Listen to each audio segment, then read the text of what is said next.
Hello and welcome to Straight Talk. Well, it's all optimism for the farming sector if the Ministry of Agriculture and Forestry Situation and Outlook report is to be believed. Big surges in primary production returns over the next year are predicted, including a whopping 14% lift in production for dairying. But is this sustainable? And it's very much a case of tough times in the wine industry with big concerns about profitability at present.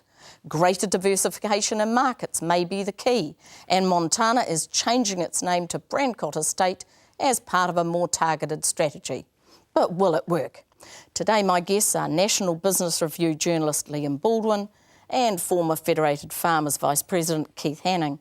Well, Liam, are things really as positive as the MAF report is making out? Well, things have been looking up with or without the report anyway. But the report is positive, but a lot is hinged on some variables that are too hard to predict, like the value of the New Zealand dollar at the moment. I mean, they've put some pretty wild Treasury expectations out for 4 or 5 years, taking the dollar way down to near 50 cents, which against the US, which would be fantastic. But it seems rather unlikely, doesn't it, Keith? Yeah, well, you know, I think it's great the crystal ball glows. Most farmers think we want to see it with our own hands before we know what it's about, you know? Is there a danger in having too greater expectations placed on the agricultural sector? There's a danger because I think often the feeling is out in the country at times, rates go up ahead of income coming in for, you know, everything goes up in the expectation farmers are going to earn more, and then it doesn't always happen as well as it might. And there's danger of this happening. Yeah. So, Liam, that leads to some greater expectations from the servicing sector that they're going to receive some more income. Perhaps they go out there and, make some moves based on this sort of positive outlook that MAF is giving when it mightn't come to pass.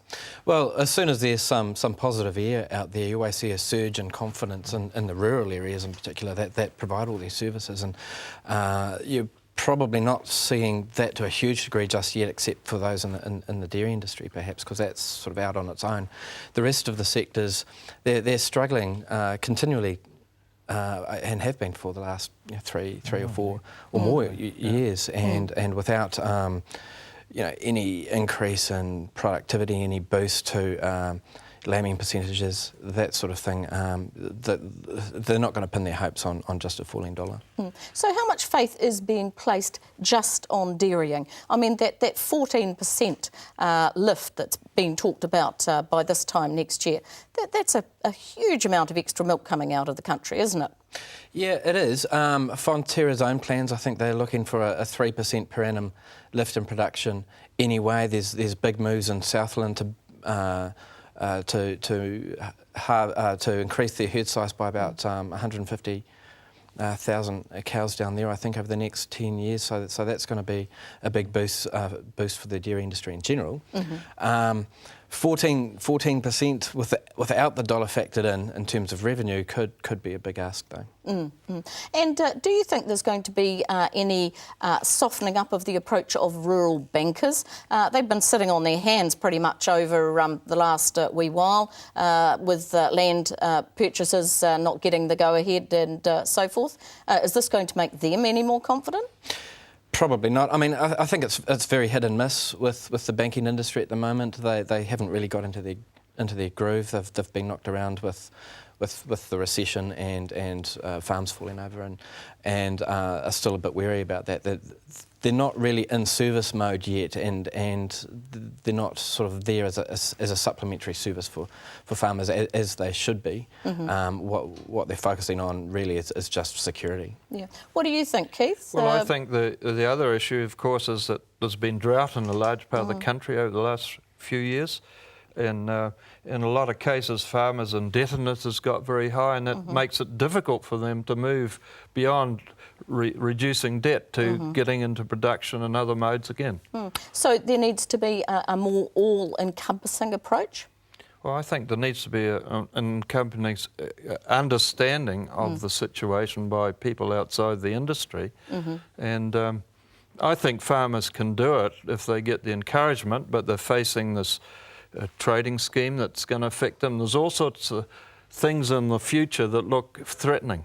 So they need more encouragement from government, more of a pat on the back and, you know, I think good on there's you, very well done. little. There's not enough written in my book about farming and it's what it does for the country. A lot of people in New Zealand do not understand what farming does for the country. They hear a few words and they need to understand much more what farming does and can do in the future, and I think government has to be part of that. I think that's improving to some degree, though. I think there is an increasing awareness of the importance of farming to New Zealand, agriculture in general. But I think you're right. There is a need for people to understand the links between town and country. So a report like the MAF report should get a wider audience, and people should really be taking more notice of what's being talked about there. The only trouble is they read about farmers going to get a lot more money. Yes, and they don't understand farmers' they have debt expectations or from everything else that behind it. Yes. Yeah, there's a sort of a lack of connection between the urban economy and the rural economy when they're really just the same economy and they influence each other, but people don't see that. Yeah. So, Keith, when the urban people in New Zealand, they're buying a bottle of nice Marlborough Sauvignon Blanc, are they thinking about the difficulties that a lot of those wine growers that produce that wine are going through at the moment? No, I've heard there's over 100 vineyards for sale in Marlborough, and a lot of them are smaller vineyards that have been put in as investment by different professional people in different cases, and they're not thinking about that at all. They're probably looking at the price on the bottle and can they get a good get deal? A good deal, yeah. Yes, yeah. What do you think, Liam? The wine industry doesn't look to be in a good position at all at present. There's too many grapes globally. We can't do we can't do much with them. We can't send them overseas because overseas are having the same issue. So all we can really do is turn it into wine, which is affecting the price and affecting brand propositions because people value wine with a higher price tag on it. So do we have the right strategy as an industry as a whole? Where we are trying to position our wines, the niche, the level at which we're trying to market them? I think there needs to be more of that and expanding the push, but where are the resources to do that? That's where the issue is. There's only so many people on the ground, and I think that's where some of the difficulties are occurring now. Do you agree with that, Keith? Yes, I think there is some very top quality wines produced.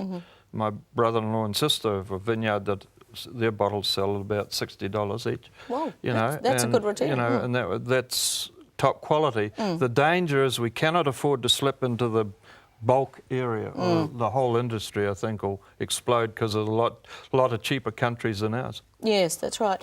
What can we do to counter the fact, Liam, that there is this push on, as Keith says, to the prices need to go lower, perhaps the quality drops as a result?